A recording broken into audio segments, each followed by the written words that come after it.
You can see we start already with some pictures to give you an idea of where we work.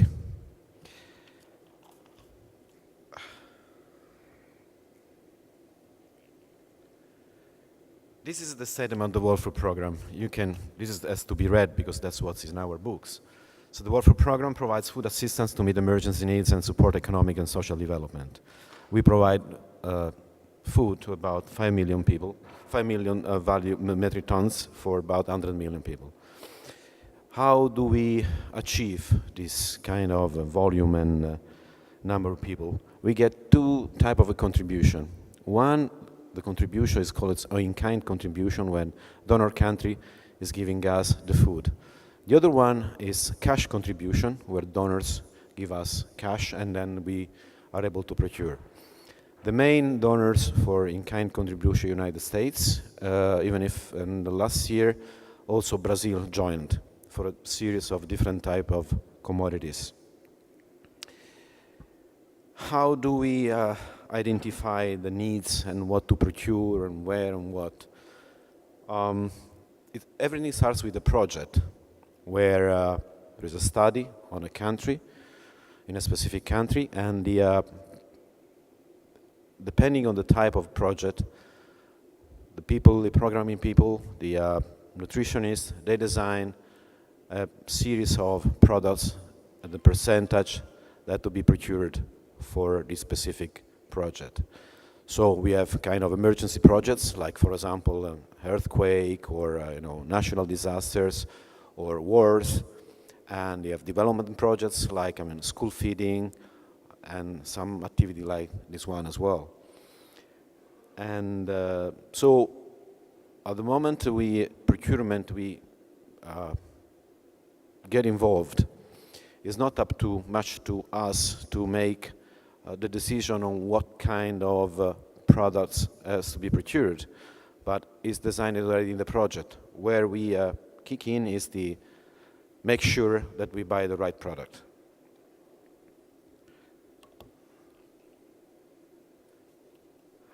This is another statement, and as said, we have to buy the appropriate food, commodities, available at the right time when the needs arise, and in cost-efficient manner.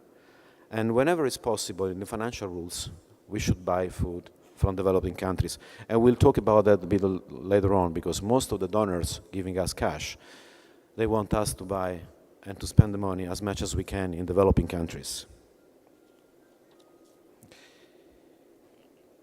How we procure. Some of the people sitting here are already providing food to WFP, so they know the way we procure. But for the people that don't know, the general policy is we have to have a competitive bidding. So we have to make sure that we have the large number of people that have the capacity to provide the right food at the right time. And we have to have minimum 3 vendors in our list to be called as a tender. Of course, there are some situations where we can't have 3 vendors, or there is an emergency, and then we have to buy immediately. There is only 1 or 2 providers that can give us the food, and then we have a waiver of competition. Or we buy from the government, for example. We have, for example, cases like in Pakistan, where last year, and even this year, there were large surplus of wheat, so we bought the wheat from the government. So this is not the tender, it's direct procurement. Even if it's not the private sector, we go through the government agencies, still a waiver of competition. And of course, the urgency, if something is needed tomorrow, is already available there, or we can increase eventually the ongoing contracts. And of course, we don't issue public tenders. We only work with vendors that are registered with WFP. We'll talk a bit later how to become a vendor for those who are interested in participating in our tenders.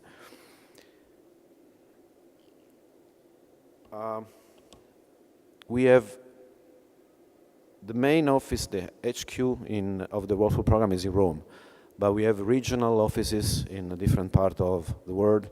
The main one is, for example, one of the main is in Bangkok. Then we have an office in Johannesburg, We have offices in Panama, office in Dakar, and in Nairobi. And they deal with the regional procurement.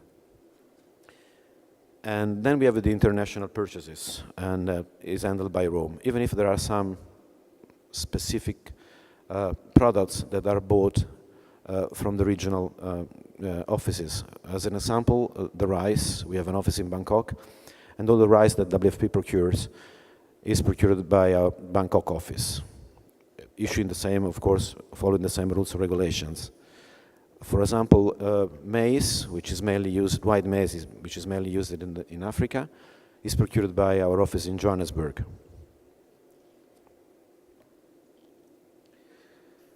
How to make sure that we have segregation of duties and we work in a transparent and open way. Here I say the bid opening committee. Now in Rome we issue the tender in different way. We have a new platform which is called Intend. So all the tenders are sent by email. Suppliers have to register in this kind of software. Then they get the offers, they get the tenders, and they can send the offer through this Intend. And of course the system doesn't allow to open the offers before the deadline which is set in the tender itself. Talking about the international, we are quite fast. Normally we issue tenders towards the end of the week when we collect all the possible purchase requisitions, and we close the next week. So assuming that we issue a tender on Thursday, Friday, we close the tender on Tuesday, Wednesday, and we get the offers in the morning, and we award the tender next day. So we keep the offers valid for less than 2 days. So we got away with the bid opening committee, but in some countries where they don't have these facilities, we have this bid opening committee that checks that all the offers arrive on time, and there is that all the offers have been received by the companies that were invited. Then when we get the offers, what we do, normally we put the offer, just very briefly the way we work, because we put these offers in a spreadsheet. We send the spreadsheet to our colleagues in the transport department. We have quite a large shipping and logistics unit. They put the freight component next to it, and we buy the least delivered price, meaning that we don't buy the lowest price FOB. We buy, if we have to buy a certain amount of products for Mombasa, for example, we put together the commodity cost plus the transport cost, and we buy the cheapest delivered in Mombasa or the destination which is indicated in the tender. And once we have done, we go to a purchase committee. So then we explain to the committee what we would like to do, and the purchase committee meeting recommends to the procurement authority the best option for the organization, considering the price, timing, and so on. And then we send the award to the suppliers. As I said, we are quite fast in the kind of transaction, and we have a lot of controls. Being a public organization, we have to be transparent, and we have to report. So we have so many internal auditors and oversight, investigation unit, external auditors, UN Joint Inspection Unit. So we are under scrutiny for whatever we do. And of course we have the vendors, suppliers. They're questioning a lot about our activity, why we did this, why we did that. Donors, talk about procurement. As I say, we have in-kind and cash. When we have cash, some of the donors, they give us cash with some conditions or some restrictions. So some countries say, I give you money, but you cannot buy here and there. Or others say, I give you money, but you have to buy here and there. So it's already a challenge. And because some countries, they give money for some destination, but they don't give money for other destination. Or they give money for a project, but they don't give money for another project. We cannot even mix the projects among. And of course, the packing, our donors, they want the bags to be marked with their own logo or their own statement. And then we have the of course, one of the key regarding the commodity we are buying, which is hitting us quite badly, because in Africa the main staple food is white maize, and most of the country they want non-GMO maize, which is harder and harder to find nowadays. And in fact, there have been some shift lately for some countries that they are not wheat either. They don't want GMO maize. We start buying some sorghum. And some countries, they accept any color. Some countries, they want white sorghum. So we have to make sure that we buy the right food for the right country. And this comes to this recipient country requirement. Because some countries, they don't accept some origin, so we have to make sure that when we buy, we have to follow the restriction from the donors, as well the restriction from the receiving country. We have many cases, for example, we buy quite a lot of biscuits, and depending on the destination, we have to make sure that the biscuits have to follow certain recipe. So if we buy biscuits for a project, we have a recipe. If we buy biscuits for Iraq, they have another recipe, another marking, another size of the biscuits, another quantity per sachet. So all these things is, again, we buy a variety of about 40 different commodities. So it's quite a challenge to make sure that you meet donor requirements and recipient requirements. I'm talking here about the international. Of course, when we buy local and regional level, we have to make sure that we don't buy during the lean season. We don't have a bad impact on the market. Instead, we are supposed to develop the market to make sure that prices are not going up because of WFP. I remember when I was in Ethiopia, every year we were having a team of people for a month traveling all around the main production areas to see whether there was enough quantity to be procured for as a food aid without having an impact on the local market. Okay, this, of course, we have a quality control. Each transaction, we appoint a superintendent that makes sure that the commodity, the quantity, the packing, the quality, and whatever is related to the contract is respected. Okay, let's talk about business. So last year we procured 2.4 million tons, worth about $1.2 billion. It's quite a lot. As I said, quite a different number of products. Where we buy? We buy in North America, Europe, Latin America, Africa, and Australia. Say Oceania, but mainly Australia. What we buy in United States, Canada, other countries, and we buy pulses, we buy blended food, we buy a bit of oil. In Europe, mainly we buy oil, blended food, sugar.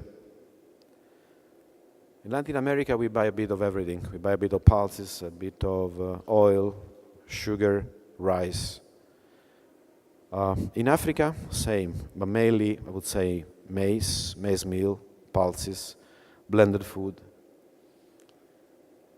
In Asia, rice, palm oil. Those are the main, and pulses. And also we buy in Turkey, that's specific for Turkey, we buy also wheat flour, bulgur wheat. In Europe, we say that we buy a lot of wheat as well, especially from the Black Sea. In Australia, we buy a bit of pulses, and last year we bought wheat as well, which is normally not a source. We buy the bulk of the wheat we buy is coming from the Black Sea. Recently also we start moving also, we bought some wheat as well, sorghum in India. How do we report to our donors the fact that we are buying from developing countries? There is an organization called DAC, Development Assistance Committee, which identifies the countries' basis of their own income. Here there is an explanation how we reached that percentage. So basically, last year we bought 71%, similar between quantity and value, 70% of the product in the developing countries, the rest in developed countries. So to make our donor happy about the way where we procure. This is what we procured. We have two numbers. One at the beginning is the 2011, and the one below is 2010. 2010 was quite a record year for a series of commodities, but also 2011 was quite an important year. So the bulk of the product we buy is wheat. We bought huge quantity of wheat in 2010, 1.2 million, which was a record because we bought a lot of wheat in Pakistan for Pakistan. I said before, we bought from the government. And then maize, mainly Africa for Africa. And then the blended food. Blended food is a series of products, which is called, we have the corn soya blend, which is a mixture of corn, soya, and minerals and vitamins. Then we have a different type of corn soya blend, which is called corn soya blend plus plus, or we renamed recently called Super Cereal Plus, where it's the former corn soya blend, but with the addition of milk, oil, and sugar. So the cost of, just to give you an idea of the cost of the corn soya blend standard is about $550, $600, depends on the type and the origin. And the other one with milk, sugar, and oil is about the double. It's about $1,100, $1,200 a ton.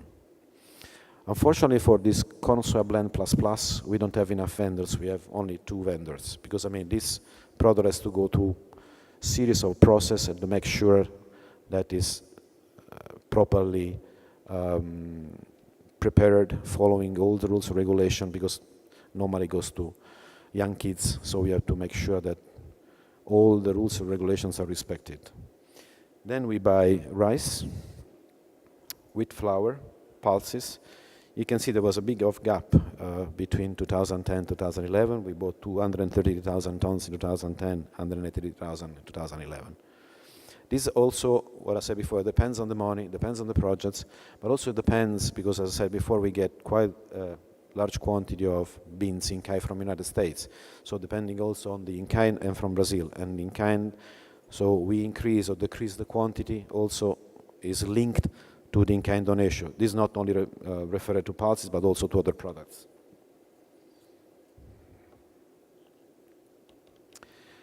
Okay, now let's start with pulses. I start with 2011 and then I move to 2010. 2011 we procured 184,000 tons. In the previous slides was 183 because there have been some adjustment in the meantime. So the first origin, for the first time, for what I can remember, I've been with WFP for almost 19 years. So the first time that Russia is ranked the first as origin. This does not mean, however, that when you see the origin that we are loading actually in Russia.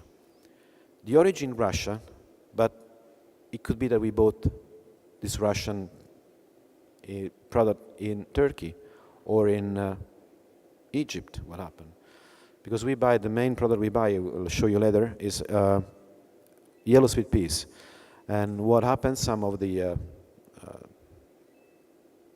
sellers or vendors, they have their own splitting plant, or they have an agreements around.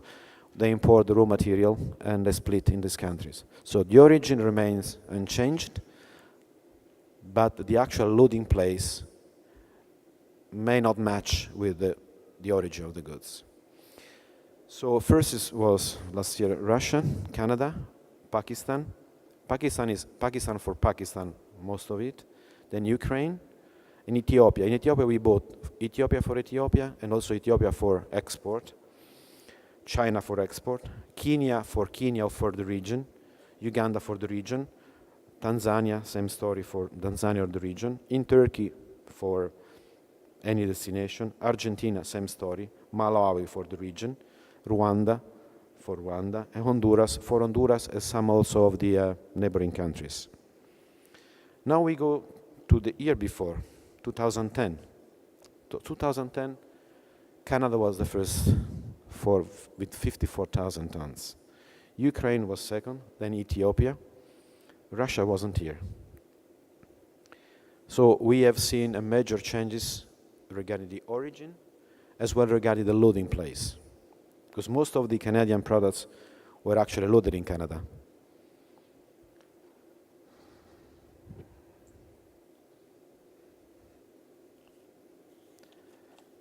This is what we procured so far. And again, Russia is at the first place. Then we bought something. There is quite an emergency in Sahel, and we could manage to source some of the pulses in the region, mainly beans, Niebe beans, in the region for the region. So, or for Niger, or for the neighboring countries. Then Turkey. Actually, here there is a UAE, but I presume that the actual origin was not Dubai. But that's what we got in the offer, so we have to respect what is mentioned in the offer. And then again, Burkina Faso, same story as Niger. South Africa, we bought, which is strange, we bought some soya beans for North Korea, which I found a bit strange that we buy soya beans in South Africa for North Korea, and we couldn't get decent price from China. Then Pakistan, Ethiopia, Honduras, and Canada is, at least for the first 3 months.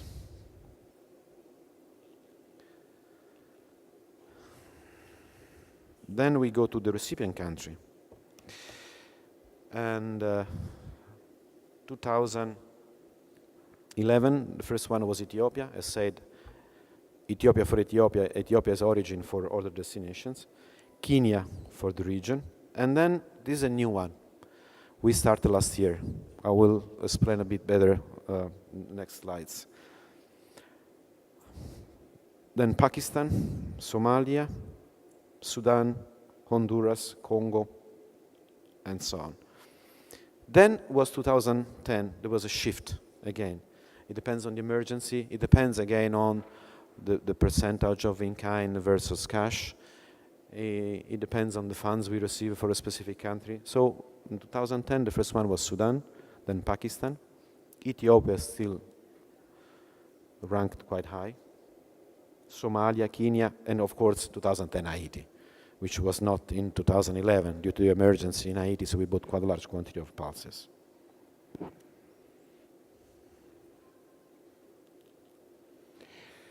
This is 2012. Again, this is the WFP preposition. We'll talk about that later. And then Afghanistan as destination, Pakistan, DPRK, and Congo, Somalia, and Algeria.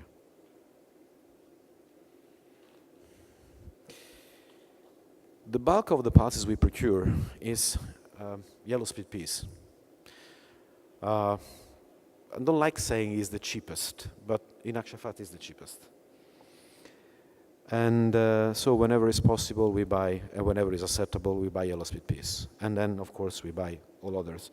You can see the percentage. 2010 was 232,000 tons, out of which quantity-wise was 43% and 57 other pulses. Other pulses, I mean beans, chickpeas, lentils.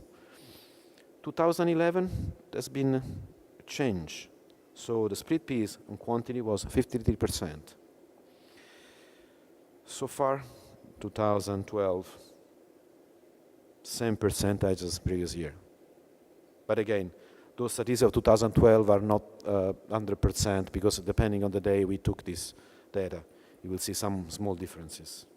But it gives you a very good idea of the type of pulses we procure, other than, just to give you an idea, that the split peas is the bulk of the pulses we procure compared to other, because I mean other pulses, the percentage of each of other pulses is much lower than the split peas. This is the price FOB that WFP paid. We normally buy in 50 kg bags with the markings, 50 kg poly bags. The we bought quite a large quantity on cost and freight, but that would have misled. So I mean, we wanted to keep this one just to give you an idea of the price we paid on FOB basis. So we have the peak in August, September, then start to come down. Next, this slide is quite interesting. When I saw it, I was a bit surprised. It's 1 month up, 1 month down, 1 month up. So I was trying to find the reason for that. And I couldn't find a reason, at least for the first 7 months till July. What do we do normally? We don't issue tender for small quantities, so we try to lump together a series of quantities in a way that we issue tender for a number of destinations. So when we reach 1,000, 2,000 tons, unless there is a real emergency, so we are quite quick, but normally we try to lump together the requests we receive from different destinations. And yeah, that's it. I couldn't find an explanation, honestly. While from July onward, there is an explanation for that. And again, we'll explain a bit later what happened. Those are the statistics from 2001, 2011. And quantity and value.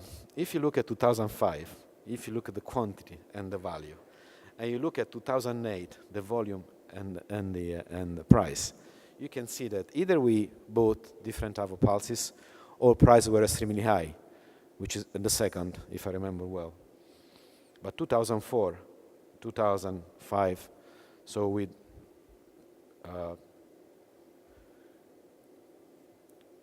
quantity that procured, I don't know, I didn't run any percentage, but you can see for yourself the main differences.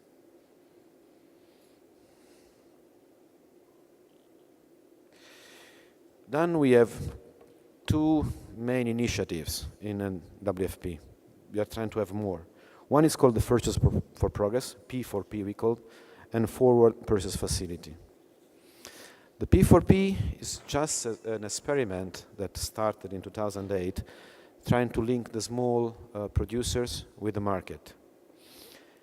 And to try to link the farmers with the market, but also to try to link the farmers with the manufacturers. So in a way that the farmers can give their raw material to the manufacturers and find a buyer for their products at a decent price. So it started in September 2008. Started in September 2008. We are planning to make about 10% of the whole quantity procured in a specific country. We have 21 countries for experiment, and we buy quite a large number of products: maize, beans, maize meal, sorghum, rice, biscuits. And so far, from September 2008, about 195 to 100,000 tons.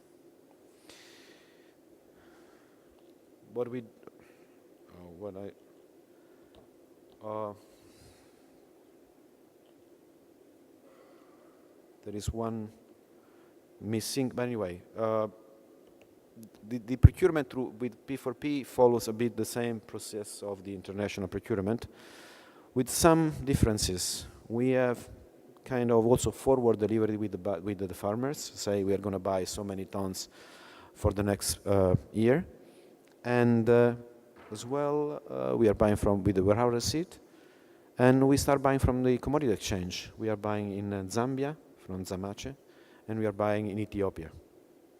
Not big quantities, as I said, but you can see also some changes about it. And then FPF. This is the major change we had in the organization.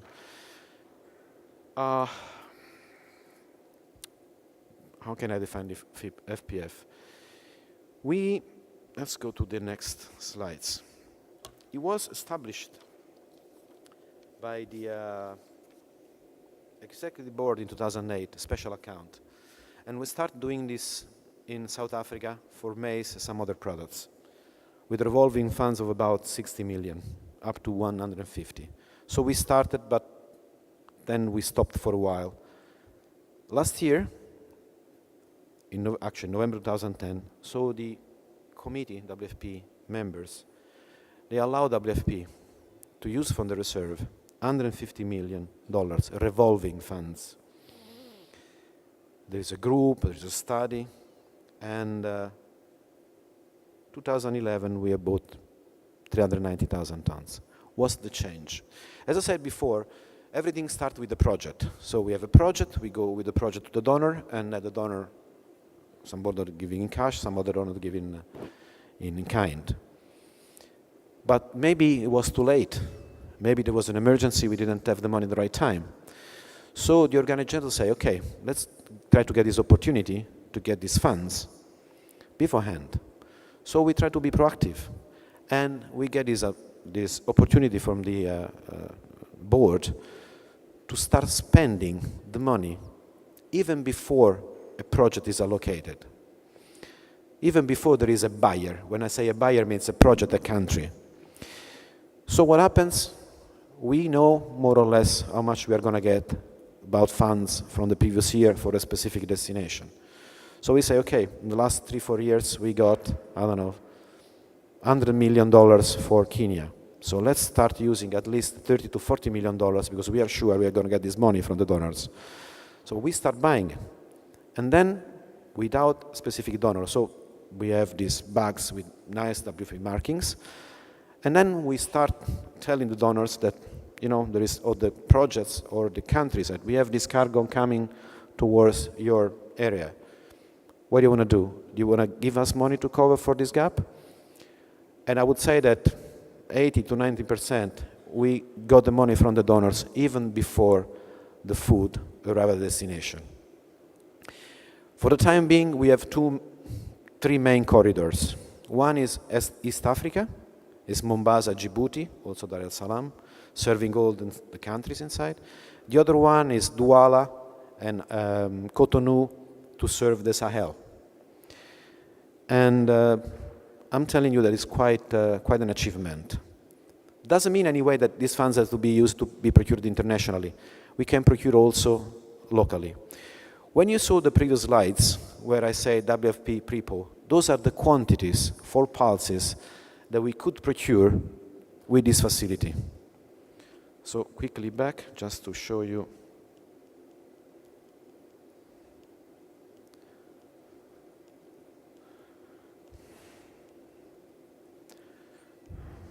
So in 2011, 16,000 tons for different corridors. If you want, I have details of where these pulses went. And for 2011, so far, is about 8,000 tons. This is not only for pulses. We are doing that for vegetable oil, for cereals, for corn soya blend, for other nutritious products.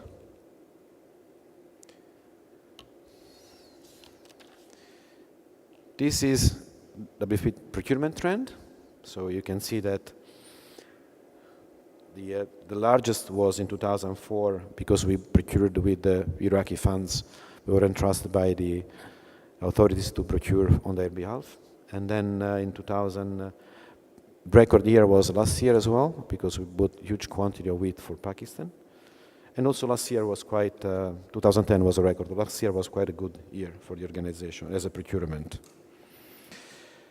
How to become vendor to WFP? As I say, we don't issue public tenders. We issue only restricted tenders to vendors that are registered with the organization. And there is a process, which is this one. It's called all suppliers that want to be part of the organization has to register through UNGM, which is a portal that includes all UN agencies. And there are, in our procurement website, in the WFP website, there is a procurement part where you can read how to do business with WFP, the minimum requirements. Then there is a committee that reviews all these vendors and recommends whether to include a vendor or not. And if you want to be part of the WFP family as a vendor, you have to know what we do, because sometimes we get calls from vendors that want to sell items that we don't deal with. And you have to be registered to participate, submit the best offer. One thing that I want to mention is that we are also moving towards buying more nutritious food. We have different products. As I said before, the corn soya blend that we used to buy in the past, the formula changed to add some more minerals and vitamins. We have this corn soya blend plus plus, or super cereal plus, which includes oil, sugar, and milk, which is one of the products that we start buying, I think, less than a year ago. And also some kind of paste, which is peanuts based. We started buying 2-3 years ago, but which is quite highly nutritious and quite expensive as well. We are trying to develop also these products in developing countries. We have a project already in Pakistan. They start producing with the raw material they have in the country with the chickpeas. It's called the Wawa Mam and Acha Mam. It's for the young kids. And I think that's all. So if you have questions, thank you very much for your attention.